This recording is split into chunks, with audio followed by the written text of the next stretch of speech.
Hello guys, welcome to my back to channel. আমাদের সুন্দরবনে এটা পার্ট 5। আমরা সবাই ব্রেকফাস্ট করে চলে আসছি গোসাবার থেকে আমরা এখন হ্যামিল্টনের বাড়ি এবং রবীন্দ্রনাথ ঠাকুরের বাড়ি দেখবো।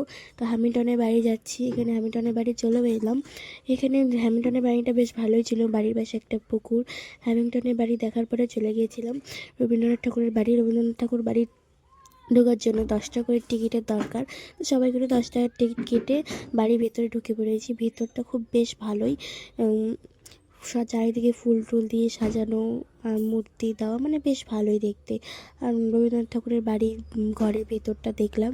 মানে ভেতরে ঢোকার কোনো ব্যবস্থা নেই, কিন্তু বাইরে দিয়ে মানে জায়গা আছে দেখার।